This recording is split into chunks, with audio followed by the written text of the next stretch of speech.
Alright, so the newest addition to the shop has arrived. It's a Powermatic 8-inch helical head joiner, which is pretty much the last major tool that I've wanted. The drum sander I got a couple months ago. So it was on sale, and I'm just unboxing. Getting the base down by yourself is not a big deal, and the dolly or whatever you call this comes pre-assembled from Powermatic, the mobile base. And the most important part, at least for the base, is that it's made in the USA. It's pretty solid. See how it moves with all the weight on it, but it's pretty good. Let me loosen this up. Because once you have it where you go, you can lock it with the two turn knobs. Pretty cool. I thought I was going to have to put it together, and I didn't, so that's always nice. So right now I'm just going to take the rest of the components out of the inside of that, get it up, put it on the base, and then probably, it's Christmas Eve right now, so probably this weekend have a couple of my buddies come down and we'll just grab some plywood, put it on the basement steps, the actual carton, the wooden box basically that the joiner top came in, and we'll just slide it down and then get it over here and lift it up. That's the plan, and I'll edit this all together hopefully so it's one video. Alright, so today we're going to try and move the main portion, the actual nuts and bolts of the joiner from the garage into the basement. I got it on a dolly now. I did that myself, wasn't too crazy. And then roll it out to here. And I had a couple buddies coming over, and we're going to try it on the hand truck first. That would probably be the easiest. And then if we can hand truck it over to the Bilko doors and then lower it down, no big deal.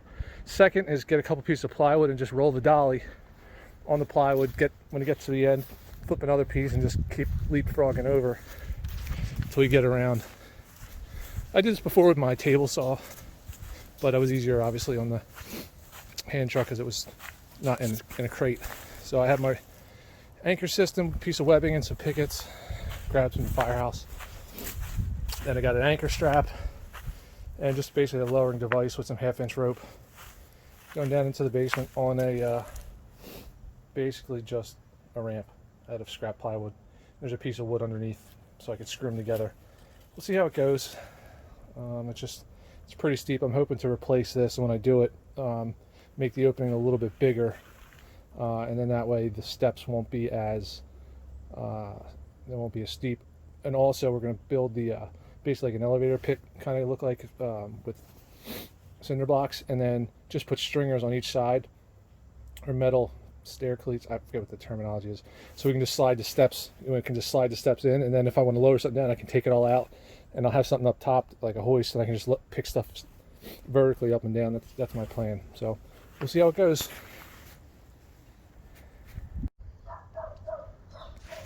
All right, we're set up to go down. Let's see what happens.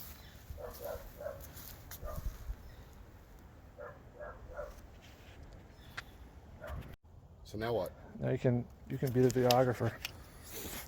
This should be good on my YouTube channel. Here, it's recording. All right, you ready? Yep. Oh, you on tension yet? No. Oh yeah, I mean some tension now. Tension there? Mm-hmm. Well, it's going to catch on the bottom. The 2x4s. Yeah, well, by that point we should be able to flip it over. All right, go ahead.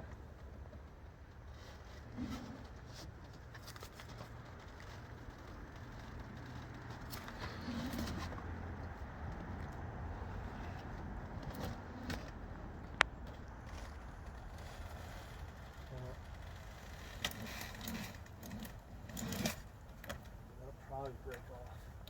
And we're back on tension.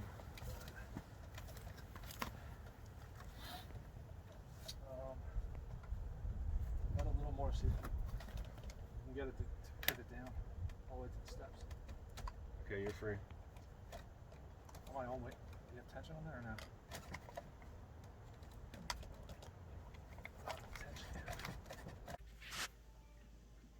Well, we got it down. It was Actually, pretty much what I expected. Wasn't too hard.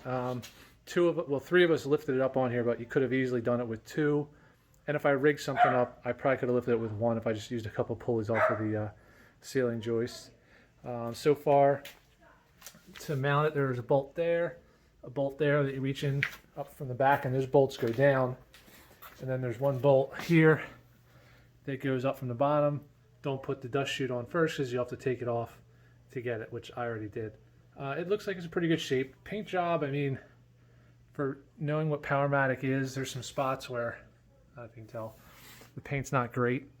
I mean, I really don't care about the paint that much because it's going to get scratched and stuff, but you know, everything you hear about Powermatic being top, the best, this and that, I was expecting to be perfect. Not a big deal. Still got to, you know, put some more stuff together, put the belt on, put the on-off switch in, the safety guard, and all that good stuff. But I'm at a good stopping point for now. So it went pretty good.